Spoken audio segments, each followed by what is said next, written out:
Hello, this is Swami Prabodhananda. Uh, we are live again, and today we are here for this Bhagavad Gita discussion. So, yesterday I was a little bit sick, so I couldn't continue for long.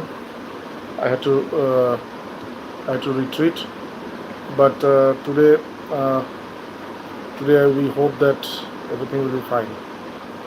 So, today we are going to uh, speak about this Bhagavad Gita, second chapter from verse 69, 67.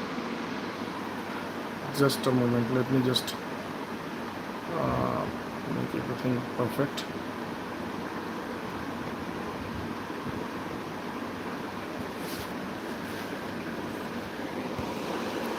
So as before we start our uh, before we start uh, our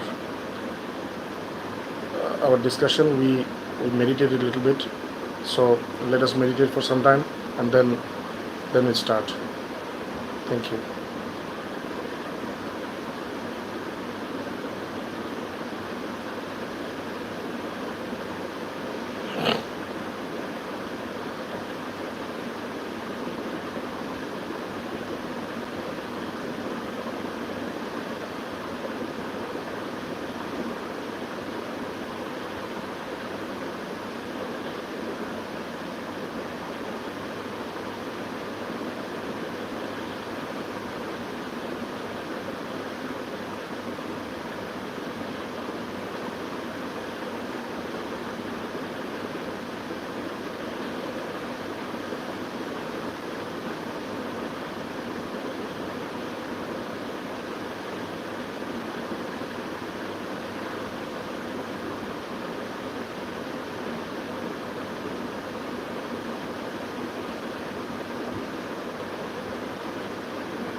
So let's start. Yesterday we were discussing this uh, chapter second, Sankhya Yoga, uh, and it was verse number 60, 65, 66.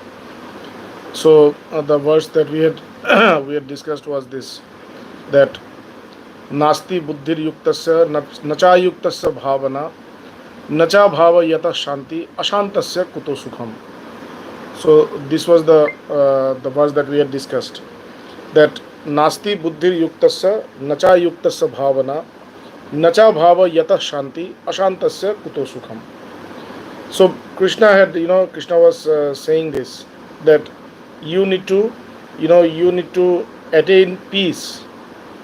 You need to attain peace, and that peace will enable you not only to quench all your desires, as well as that the uh, the adversities which follows that, the sorrows, the desires, the sorrows, the challenges which comes, you know uh, So this peace is going to, eradicate all the sorrows that you have, not only of yours, but to all the people who are in contact with you. you know Whoever comes in contact with you, if they have this, if they have this sorrow, they have any kind of, mental problems, mental sufferings, that suffering goes. So, प्रसादे सर्व दुखानाम ह्यानि रस्योपजायते प्रसन्न चेतसे हासु बुद्धिर पर्यवतिष्ठते तिष्ठते.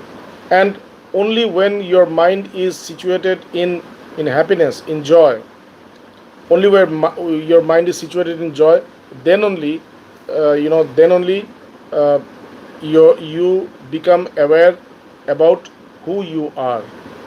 You elevate into the knowledge of the self. You become established into the knowledge of the self. And then he said that nasti buddhir yuktasya. And now he is talking about, he is talking about the significance of knowledge in our life. What is the significance of knowledge in our life?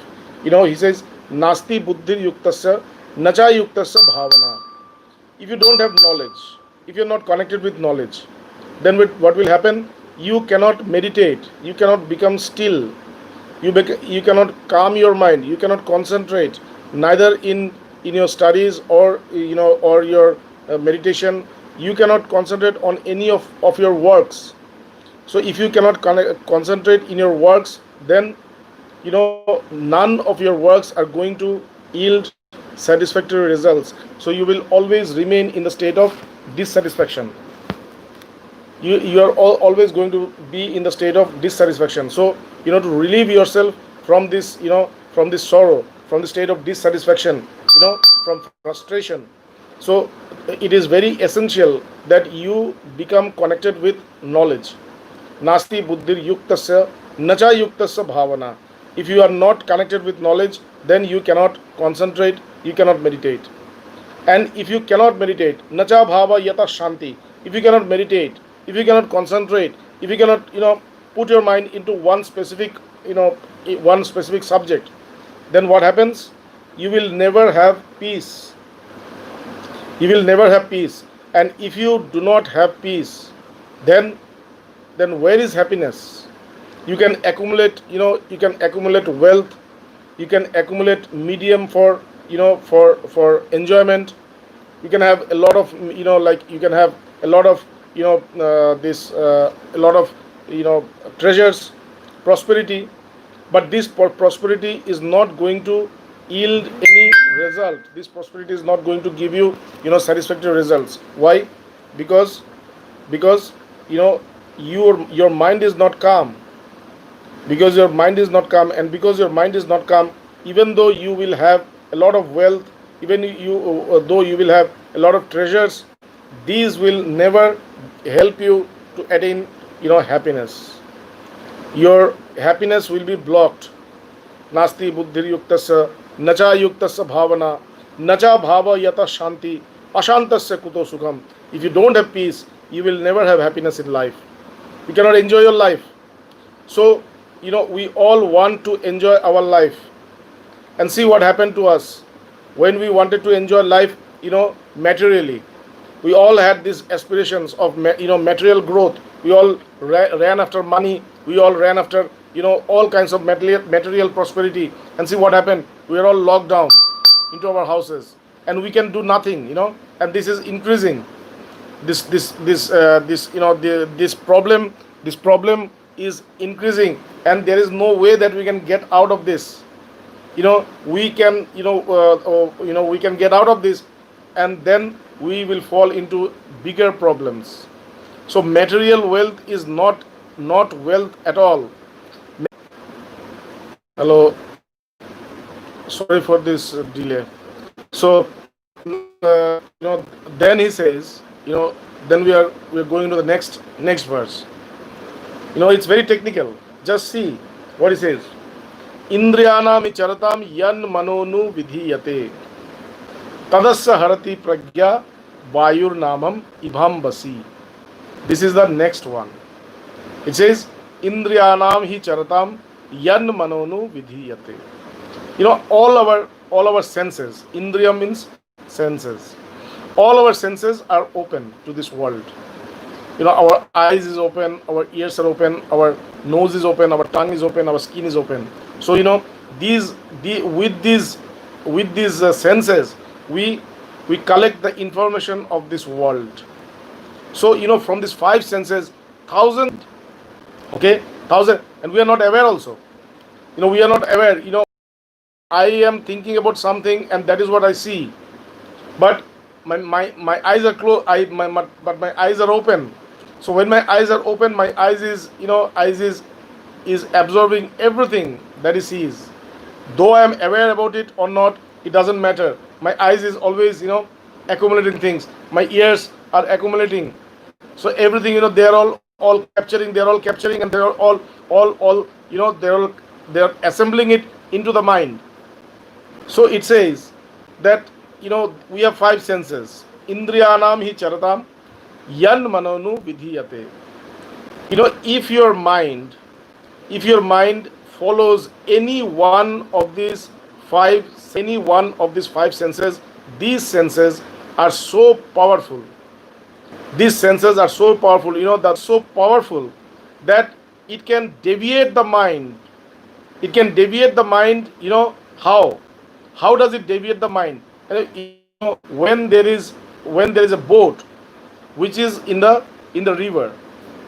There's a boat in the river. It's going in its direction, but there's a huge cyclone. There's a huge cyclone, and what happens when there is a huge cyclone? The direction of the boat is deviated. The boat is deviated in a different direction or in the opposite direction. So in the same way, just as the cyclone or this very strong winds, can divert the course of a boat or a ship, at the same way, these senses, any one of these five senses are so strong that they can divert the course of our mind, and sometimes they misguide, so they misdirect our mind into wrong things. So if my mind is connected with all these five senses at one point, at any given point, just think what can happen to the mind. Just think what can happen. And this is how we live our life. We are very fortunate. We're very fortunate. There is this divine which always guides us. Just you can understand if your mind is connected with any one of the senses. It's so powerful that the senses can divert the mind the same way as very strong winds can divert the course of a ship or a boat. So our life and its course is always diverted because our mind is always in connection with the senses. Bhagavad Gita teaches us how to remove our mind from the senses, so that we can get connected with the reality. The reality is the self. The reality is consciousness. The reality is who I am. Whatever my mind is showing me, or whatever my intellect or whatever my senses are showing me, that is not the truth. But because they are very powerful, that is why though I see the wrong thing, though I see the false thing, I perceive them to be true, and I follow them, I run after them. So we need to stop it. We need to stop the mind to follow the senses. We need to how to stop the mind? To always know that this reality that we see, this apparent reality that we experience, is not reality at all. It's not reality at all. It is an apparent reality. It is what has been perceived by the senses. It's not the reality. And because it's not the reality, it should always be restrained. I have to restrain my mind to get connected with the senses, so that it doesn't drag me into this Maya. It doesn't drag me into this false entity, false existence. And that is what he says in the next verse. What does he say? He says, Tasmadasya mahabaho nigrihitani sarvasha indriyani indriyathebhya tasya pragya pratishtita. And that is why he says, Tasmadasya mahabaho nigrihitani sarvasha indriyani indriyathebhya tasya pragya pratishtita. And that is why what? O mighty one, that is why, O mighty one, nigrihitani sarvasha, you need to restrain yourself. You need to restrain yourself from getting involved with the senses. You need to always, stop your mind to get involved with the senses, to run after the senses, to run after everything that the senses brings to you. You need to restrain it. You need to discipline your mind. If you cannot discipline your mind is going to be attracted by the senses, and in the process, you are going to be misguided. And only one sense organ out of 5 is capable of diverting you, misguiding you, is capable of misguiding you. And if your mind is connected with all these 5 senses at one point, at one time, just think what is going to happen to you. And this is why our life is not happy. This is why we suffer. What is the reason for our suffering? It is only because we do not train our mind to restrain itself from getting attracted or from getting connected with the senses. Our mind is not trained at all. It's not disciplined. It's not in our control. And that is why he says, Tasmadasya mahabaho nigrihitani sarvasha. That is why, O mighty one, it's not about the strength of your arms. It's not about the strength of your arms. It's not about killing the enemy which is outside. It is about killing the enemy within. What is the enemy within? The enemy within is your uncontrollable mind. This is your enemy. You need to restrain it. You need to control it. You need to discipline it. Okay? This is your real enemy. And when you can control your mind into, you can hold reins of your mind in your hands, then this mind is going to become your friend. Till that time, this will always act as your enemy. This will always act against your interest. You don't know also. You work and you see that you are not satisfied. You do everything in your life, and at the end of your life, you see you are left behind, alone, without nothing. And you don't know what is the reason behind this. The reason is only this, that you have believed your mind. And that is why, without seeking the reality, without seeking that which is going to help you in the times of adversity, you have run after those which will never have anything to do with when you are in trouble. They will only increase your trouble. And that is why our life is so difficult. To make our life easy, we need to do this hard work now. We need to do this hard work now. That we need to restrain our mind now. Only when we will restrain our mind now, that is the only way by which we can be successful in our life, because then our life will run in the right path. Then the course of our life will be in the right path, and this life itself is, it's a celebration. It's going to help us. It's going to help us to attain the self. Bhagavad is the proof. Gita, whatever you do, whatever your responsibilities are, whatever your actions are, these actions are like your sadhana. These actions are like your austerity. Do this as your austerity, and these actions are going to take you, to the highest accomplishment. I work for my whole life. Why do not I attain that accomplishment?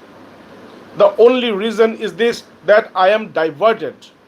I am misguided. My course is completely opposite to what it is supposed to be. And that is why, though I have done all the hard work, very sincerely at at the time when I need to enjoy my life, I see my life is full of burden, my life is full of sorrow. I'm alone. And that is why he says, Tasmadasya Mahabaho Nigrihitani Sarvasha. You need to learn how to discipline your mind. You need to make your mind, you need to make your mind disciplined. You need to control your mind. You need to teach your mind to behave the way you want it to behave, the way it should be. You should not behave the way the mind wants. You should teach your mind to behave the way you want, to behave the way it's better for you, it's good for you, not for good for the mind. We always do things which is good for our mind, which the mind likes. I want to do this, I want to do. Where from this want comes? Who is the one who creates this want? This want is not created by me. This want is created by my mind. And because I think that this mind is me, or this is my integral part, this is also a part of my own existence. That is why I believe everything that the mind brings to me, and I follow the mind.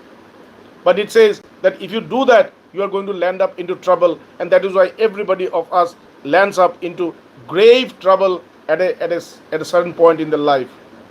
And when they fall into this trap, then they are not even capable mentally, physically, to get out of that, and they suffer and suffer. Though it sounds to be very ridiculous.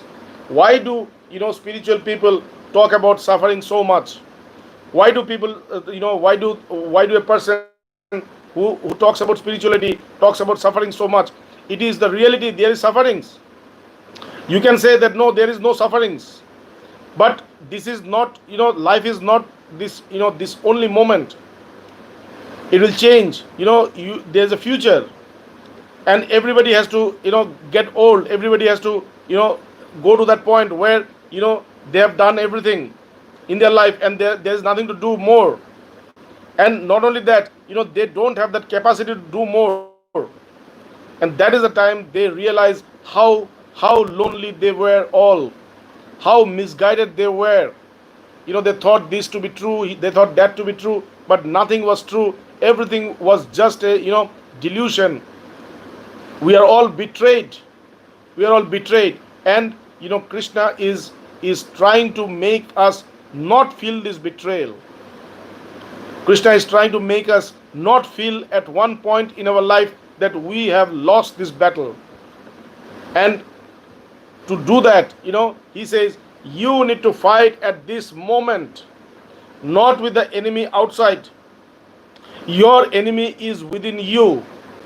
Your enemy is within you, and that is why you need to control your mind. Tasmadasya Mahabaho Nigrihitani Sarvasha. You need to control not only your mind, your intellect and your ego too, as well as your senses, to run after everything that it observes or it encounters. You need to also restrain your senses, so that whatever it sees, it should not run after them. It should have discipline, it should have restraint.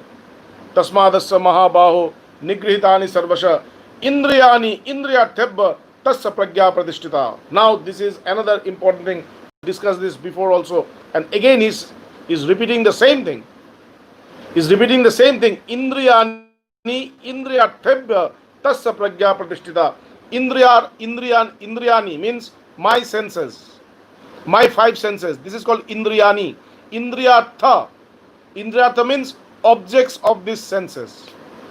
What is the object of these senses? I have five senses: eyes, nose, tongue, ears, and skin. These are the five senses. And what are the five sense or objects? The five sense objects are this. For eyes, form, and that is why form is the object of eyes. Nose is a sense. Nose can perceive smell. So nose is the object of the smell is the object of nose. So smell is another sense object. My tongue can perceive taste. Like I have, I take, rasgulla. That is, in India it's rasgulla. It's a sweet. It's a sweet. There is jalebi, which is also sweet. Then there is apple, which is sweet. Strawberry, sweet. Everything is sweet. but every sweetness is distinct. The sweetness of rasgulla is different from the sweetness of jalebi.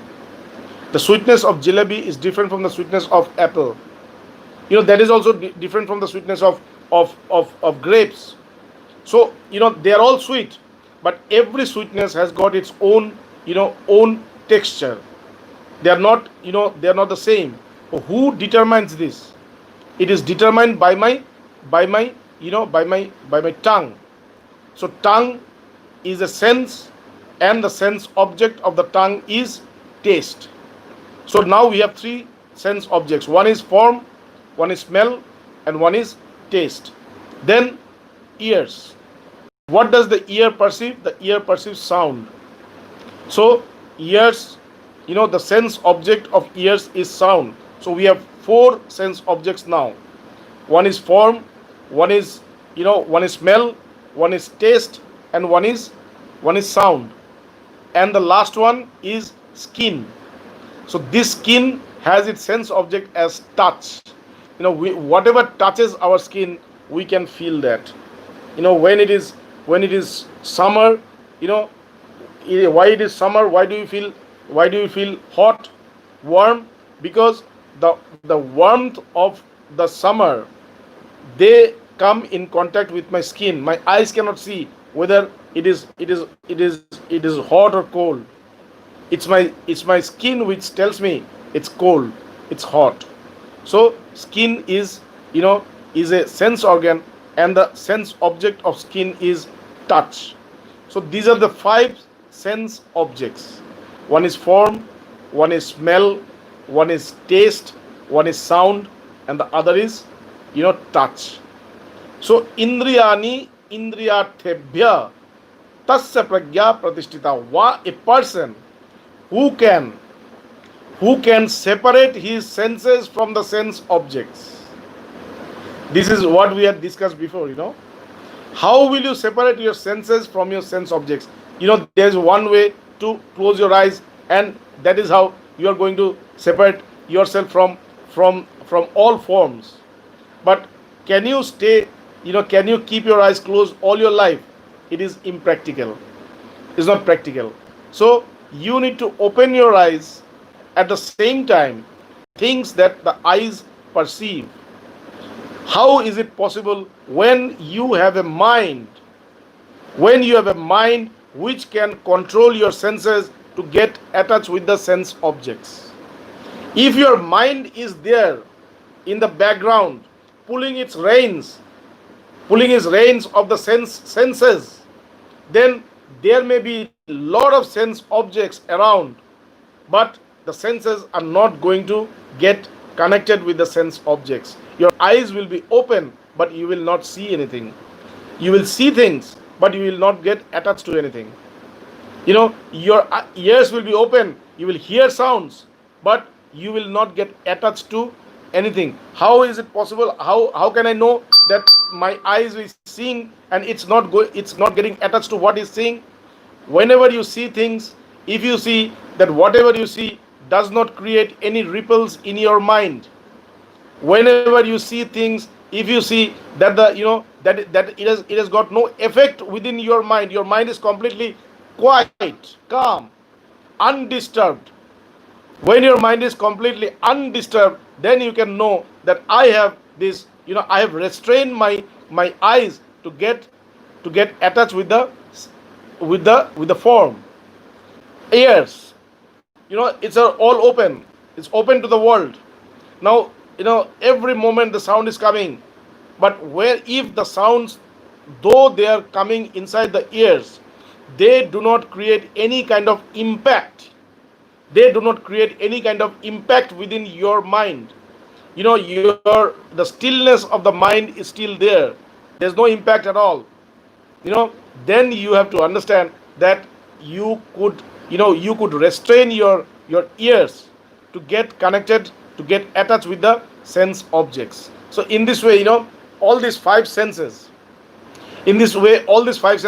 if these five senses are controlled by the mind, then though the senses are open to this world for you, they're not going to attach with them.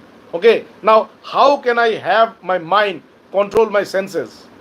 If I do not have a controlled mind, if I do not have a controlled mind, then then this mind cannot control the senses.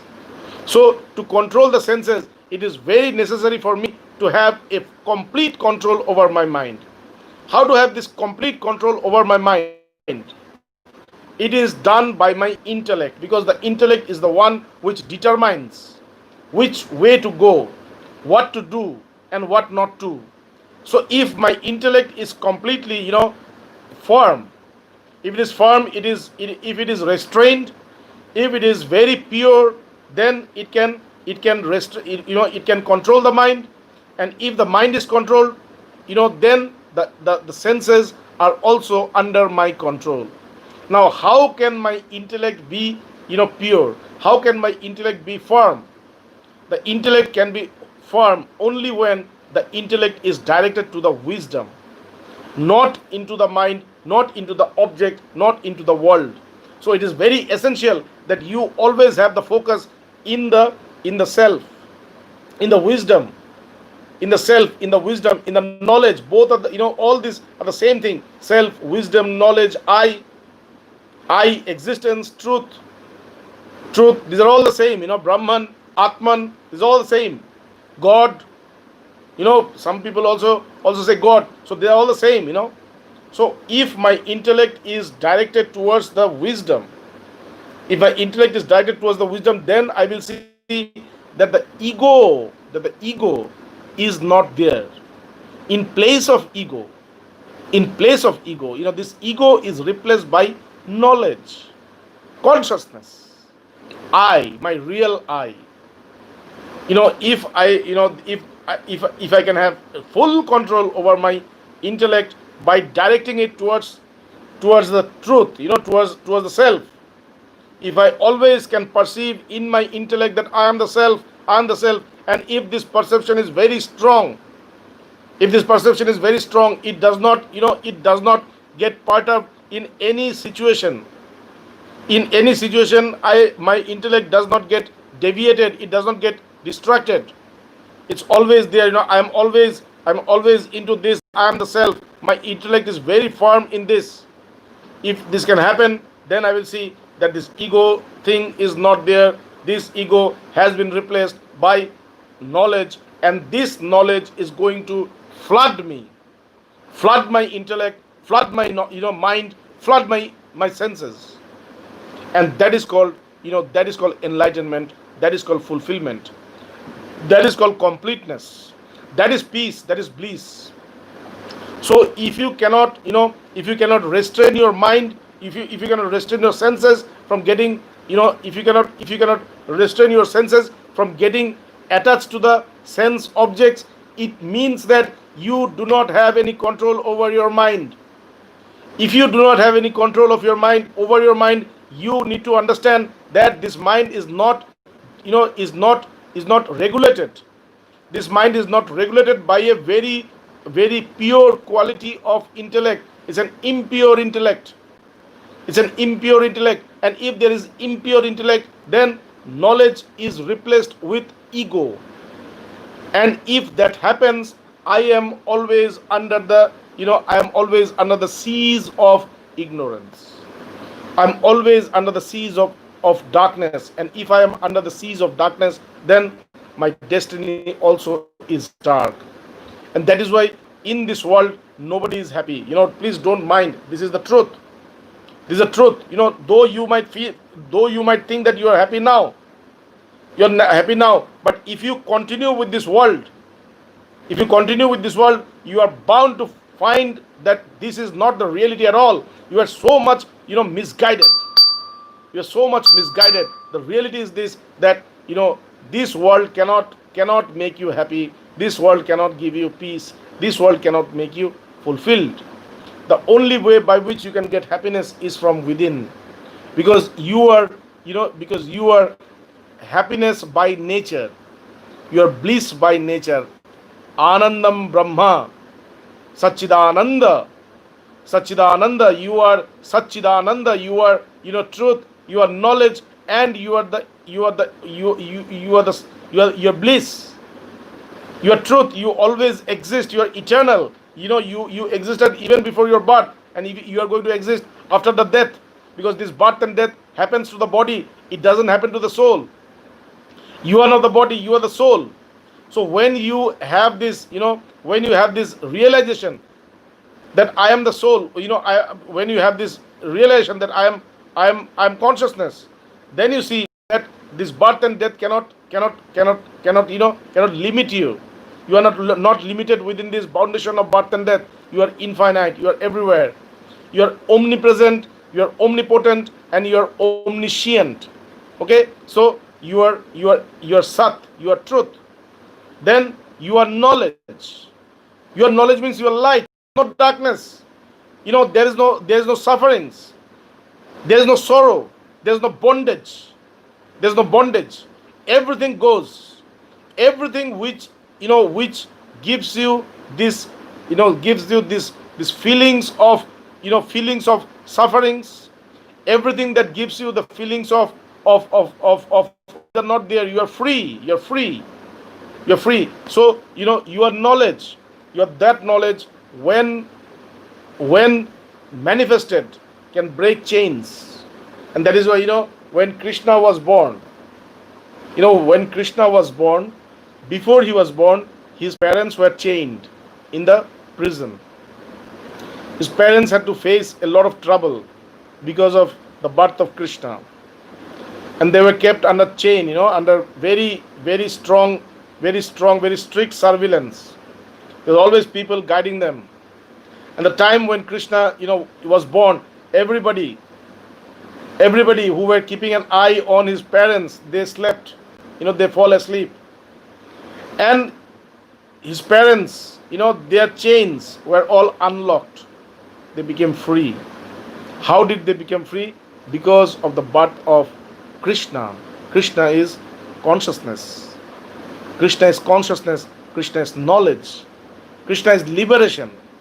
Krishna is God. Is God incarnate. God incarnate means, the self, the consciousness, which has taken a shape. It has taken a shape, and he has incarnated in the form of a body. In the form of a body, it does not take a body. It incarnates in the form of a body, and when the purpose of his life is complete, he just goes to his own nature. This is the same, when you will have this knowledge, which will flow direct from your heart, you will see all your bondages has gone. All your bondages is gone. You're free. You're free. You're free. Okay. So that is what it says. That where we were. That tasmadasya mahabaho nigrihitani sarvasha indriyani indriyathebhya tasya pragya pradishtita. That is why, O mighty one, the might is not in fighting the enemy outside. The real might is fighting the enemy within. And by fighting your enemy within means restraining your mind, restraining your senses, by restraining your mind, by restraining your intellect, and getting connected with the infinite, with the infinite knowledge. This is the real might. This is the real courage. This is the real struggle. This is the real fight. This is the real battle. Okay? So, tasmadasya mahabaho nigrihitani sarvasha indriyani indriyathebhastasya pragya pradishtita. A person who can restrain his senses from all the sense objects, that person's wisdom is steadfast. Means that person is established into firm wisdom. Okay? Indriyani indriyathebhya tasya pragya pradishtita. Very, very important. Very important. After this we should not talk, because this is something which we need to practice. Okay? But still I'm telling this next one. But this is what you need to practice. This sequence, from senses to mind to intellect and getting connected with the self. If you follow this sequence, then you will see that you don't need to practice any other form of austerity. This itself is the greatest austerity. And by doing this, you will see that you have attained the self very, very easily. Just restrain your senses from not getting attached to the sense objects. See but don't see. Hear but don't hear. Taste but don't taste. Smell but don't smell. Touch but don't touch. This is the thing. See but don't see. See, let the eyes be open, but don't get attached to the eyes. Don't remain attached to the eyes. Keep the mind away from the eyes. Keep the mind away from the eyes. Now, how can you keep the mind away from the eyes? Only it is possible when you have a very firm control over your mind. You will say your mind, hey, don't get attached to the senses, and the mind will never get attached to the senses. This is how it works. This is how it works. You can chant Hare Krishna, Hare Krishna. This is not work. You need to command. You need to command over your mind. Hey, don't do that. And it will not do that. And it will not do that. That is why you need strength.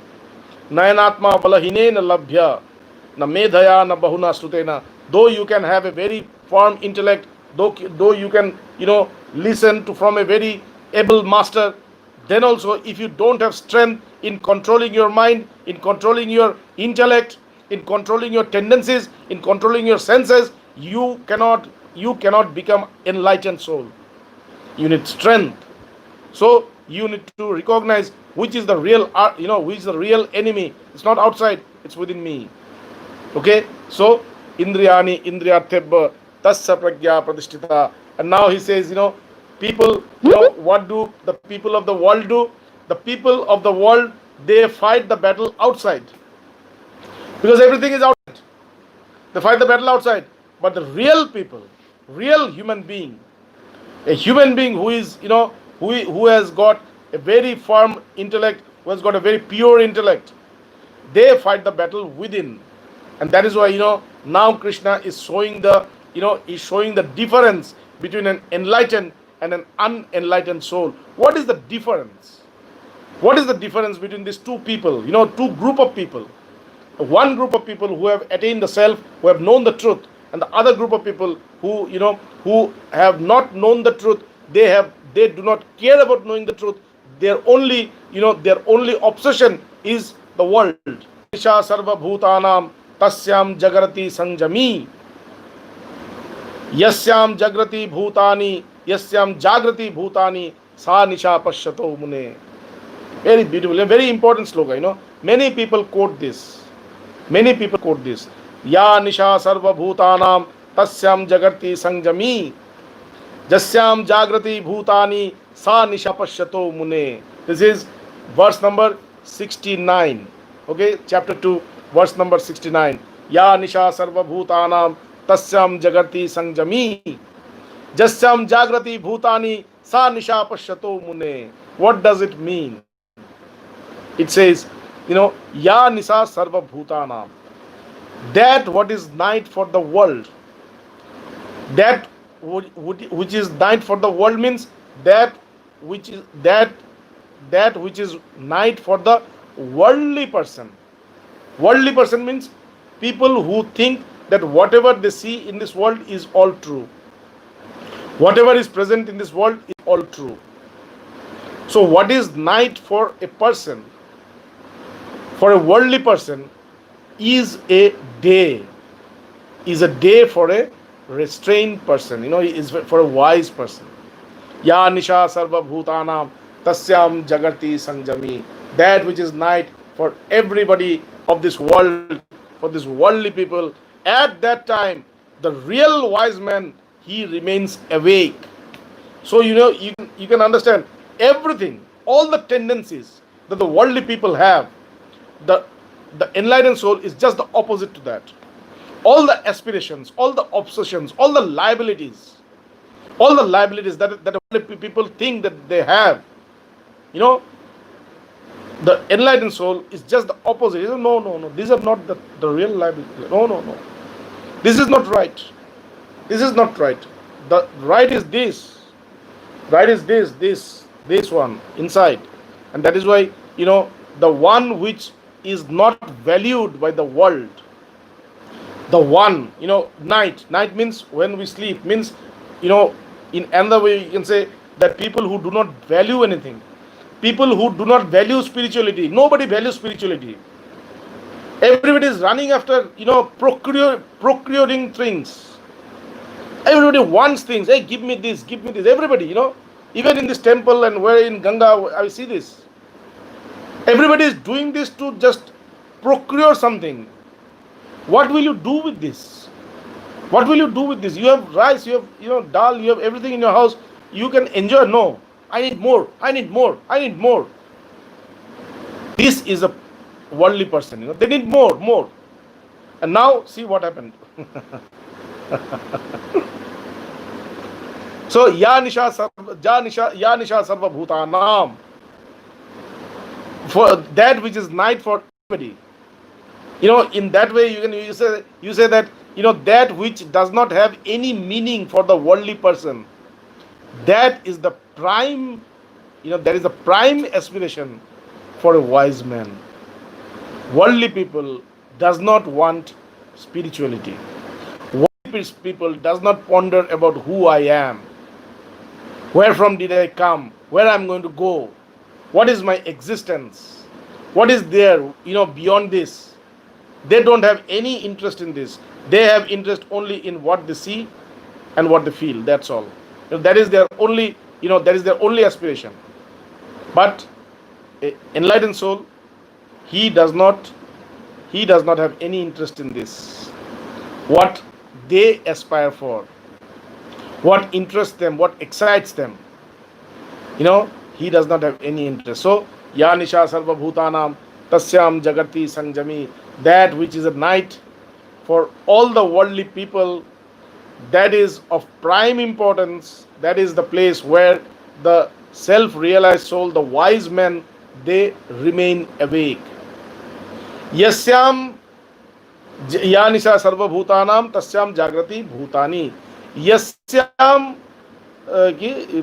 sarva bhuta yasyam jagrati bhutani. Yasyam jagrati bhutani sa nisha pashyato mune. And that where all this world is awake, and that in which all the world is awake, conscious, the self-realized soul, they consider that to be night, to be dark. Okay, so this is the difference between a realized soul and an unrealized soul, an enlightened soul and an unenlightened soul. The Swami Vivekananda said that what is the difference between an enlightened soul and a common man? It is like the sun and an insect, producing light. It is those insects which produce light. They are the worldly people, and the wise men, are like the sun. There was one great spiritual person in India called Aurobindo, Rishi Aurobindo. He is from this Pondicherry. His ashram is in Pondicherry, Divine Life Society or something like that. So he said, self-realized person is the cream of the society. They're the essence of the society. Okay, so these are the essence of the society. Their aspirations, their aspirations will never match with the aspirations of this world. So if you really want to become a wise man, follow the aspirations of the wise. Do as the wise do. Think as the wise think. Okay, and follow as the wise follow. So today we are going to stop here, and tomorrow, on Tuesday at 8:30, we are again going to meet. Thank you very much, and thank you for the letters. I don't have time for those letters. I will write to them. I will answer them when I have time. Or the best I can do is I can speak them. I can just answer them when I am doing this class. So this is what I'm going to do in the next class. Thank you very much. Thank you. Namaste.